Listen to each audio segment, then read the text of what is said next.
नमस्कार मित्रों, इस एपिसोड में मैं आपको उत्तराखंड के पलायन और रिवर्स पलायन पर टिप्स की श्रृंखला में बताऊंगा कि किस प्रकार दो अंतर्राष्ट्रीय सीमाओं वाले मध्य हिमालयी राज्य उत्तराखंड में सांस्कृतिक, आर्थिक और विकास संबंधी विनाश हुए हैं और उन पर समीक्षा करना बहुत ज़रूरी है। यह टिप्स उन लोगों को सहायता करेगी जो कि पलायन को रोकना चाहते हैं या रिवर्स पलायन को प्रोत्साहित करना चाहते हैं।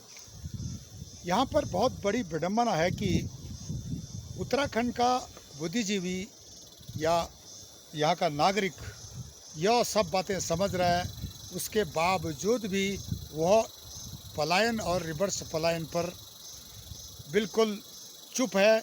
इसके आर्थिक कारण अधिक हैं और जागरूकता जो कि उनकी अपनी सांस्कृतिक धरोहर या पुरानी परंपराओं पर है, कम है।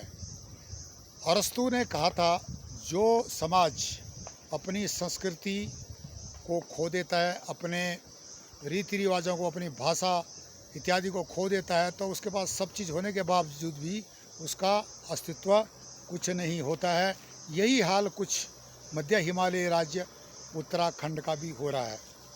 जब भारत में अंग्रेज आए थे और उसके बाद उनका विस्तार मध्य हिमालय उत्तराखंड की ओर हुआ उनके शासन का, तो यहाँ पर एक बहुत बड़ी सामाजिक विघटन की स्थिति देखने को मिली थी। उससे पहले गोरखाओं के शासन में और 1803 के भूकंप के चलते हुए बहुत बड़ी त्रासदियाँ उत्तराखंड के लोगों ने देखी थी। लेकिन ब्रिटिश पीरियड के बाद पता नहीं चला यहाँ के लोगों को कि हमारी संस्कृति, हमारी विरासत किस प्रकार से ख़त्म हुई, क्योंकि इसका अभाव रहा।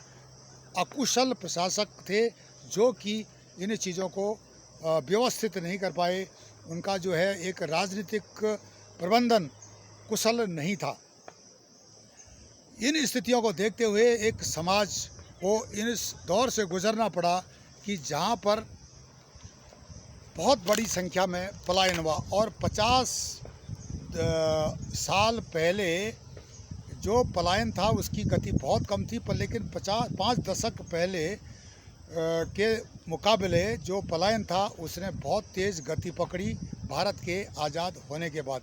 अब ये लगा लो कि जब उत्तराखंड राज्य बना तो उसके बाद पलायन ने उससे भी अधिक गति पकड़ी।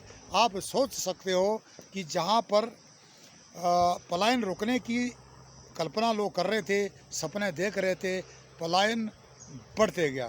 कोई भी प्रशासक, शासक या बुद्धिजीवी इस योग्य नहीं था कि वो इस पलायन पर अंकुश लगा दे या इस पर जो है रोक लगा दे। वैसे पलायन दुनिया भर के देशों में हुआ है, दुनिया भर के समाजों में होते रहा है, भारत में भी हुआ है, पर लेकिन यहाँ पर बहुत अधिक पलायन हुआ है। अफ्रीका में, अमेरिका में, यूरोप में भी जो गाँव की जो एक बहुत बड़ी जनसंख्या शहरों की ओर जाती है, लेकिन भारत के मध्य हिमालयी राज्य उत्तराखंड की तुलना में वो नगण्य है, ना के बराबर है, बहुत कम है। यहाँ पर गांव के गांव खाली हो गए। सभ्यताएं जो प्राचीन महाभारत कालीन थी उनको जो है अंकुश लगना शुरू हो गया और लगभग नष्ट हो गई है। लोग अपनी भाषाएं भूल गए। जहाँ पर उत्तराखंड में 13 प्रकार की भाषाएं थी, 13 किस्म की भाषाएं थी, उन भाषाओं में से सिर्फ 3 भाषाएं बची हुई हैं जो कि जो है गढ़वाली, कुमानी, जौनसारी है। अब उनका अस्तित्व भी खतरे में है क्योंकि लोग बोलचाल की भाषा में हिंदी या अंग्रेजी अथवा अन्य भाषाओं का इस्तेमाल अधिक कर रहे हैं। और जो प्रवासी हैं, जो प्रवासी यहाँ से पलायन करके चले गए हैं, उनकी संतानें दूसरी तीसरी पीढ़ी के बाद तो उन्होंने अपनी जो प्राचीन जो उत्तराखंड की तीनों भाषाओं से उनका जो है ज़्यादा ध्यान नहीं है, वो बोल भी नहीं सकते हैं, यहाँ तक कि कई तो समझ भी नहीं सकते हैं। इस प्रकार से अरस्तु की जो एक बात है याद आती है कि जो समाज अपने अस्तित्व को खोता है उसकी पहचान ये होती है कि सबसे पहले वो अपनी भाषा, अपनी संस्कृति से दूर जाता है। अगर मध्य हिमालयी उत्तराखंड के बुद्धिजीवी राजनीतिज्ञ यह सोचते कुछ इस पर गहन अध्ययन करते, इस पर गंभीरता से विचार करते, तो इस प्रकार से अंधाधुंध पलायन यहाँ से रुक सकता था। पर लेकिन बात यही नहीं, यहाँ नहीं रुकी। बेरोजगारी और आर्थिक स्थिति ने लोगों को मजबूर कर दिया कि लोग शहरों की ओर जाएं और अपना जो है जीवन यापन का रास्ता ढूंढें। अब यहाँ पर जो मैंने बताया कि यहाँ पर सामाजिक कारण रहे, या जो लोग बाहर चले गए वो वहाँ नौकरी करते थे, उनका परिवार यहाँ पीछे छूट जाते थे, उनके साथ भेदभावपूर्ण व्यवहार होता था, तो इसके चलते वो उनका भी अपने परिवार के सहित वो पलायन होना पड़ा उनको। और यही नहीं, फिर जो चीड़ के जंगलों ने डिसास्टर पैदा किया, जो कि एक समस्या पैदा की, वो भी एक कारण रहा। अनेक कारण रहे कि भौगोलिक परिस्थितियाँ बदली, पर्यावरण बदला, समाज बदला और समाज में विघटन शुरू हुआ, जिसके कारण सांस्कृतिक धरोहर जो प्राचीन थी, स्थायी थी, उस पर भी इसका प्रभाव पड़ना ही था। मित्रों, ये उत्तराखंड का जो पलायन है, इसको अभी हम अंकुश लगा सकते हैं और पलायन जारी है, आज भी बंद नहीं हुआ।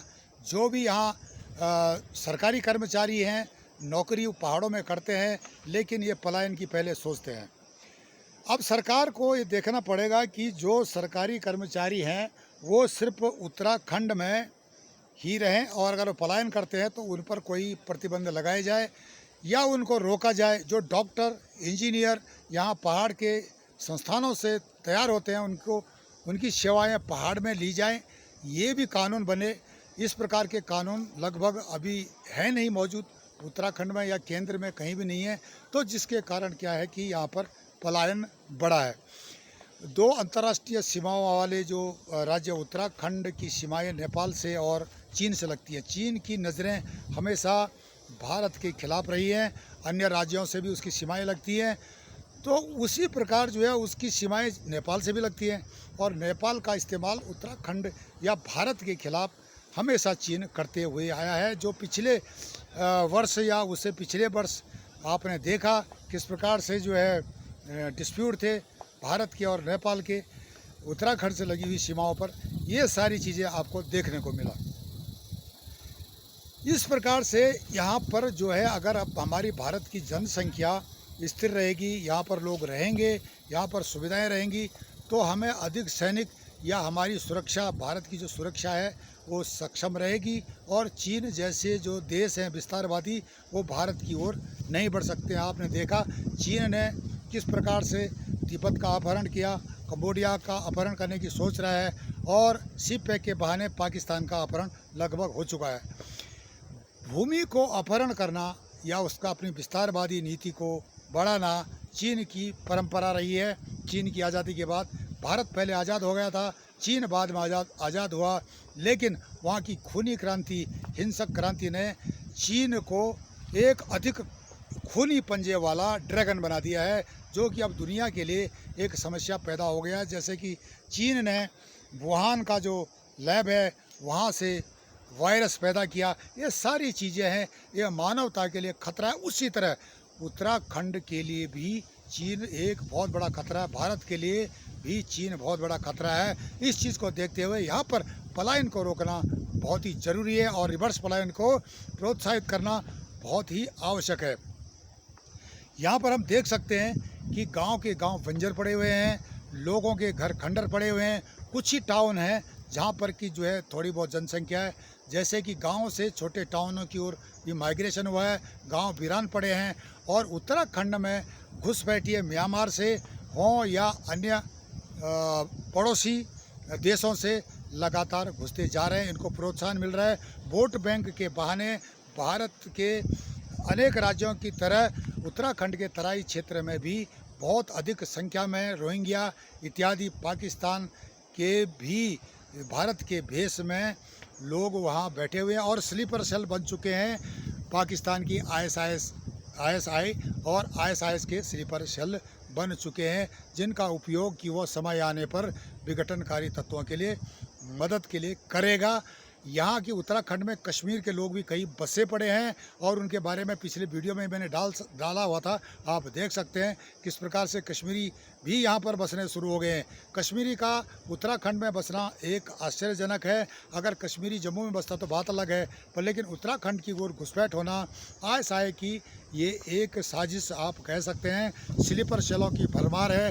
इसको देखते हुए आज उत्तराखंड के लोगों को पलायन पर जो है बिल्कुल गहराई से सोचना पड़ेगा। केंद्र सरकार को उत्तराखंड से हो रहे पलायन पर अंकुश लगाने के लिए राज्य सरकार का साथ देना पड़ेगा। जो भूतपूर्व सैनिक हैं उनको जो है उत्तराखंड में ही पूरी सुविधाओं के साथ बसाया जाना चाहिए और इस प्रकार से हम अपनी सुरक्षा संबंधी आवश्यकताओं को पूरा कर सकते हैं। उत्तराखंड से पलायन होने की हानियाँ और हम बता रहे हैं कि किस प्रकार से रिवर्स पलायन को हम प्रोत्साहित कर सकते हैं। इस पर टिप्स जारी रहेगी। तब तक के लिए नमस्कार, धन्यवाद। आप हमारे चैनल ई-गर्शन को लाइक करें, सब्सक्राइब करें, कमेंट्स करें और शेयर करें। धन्यवाद, नमस्कार।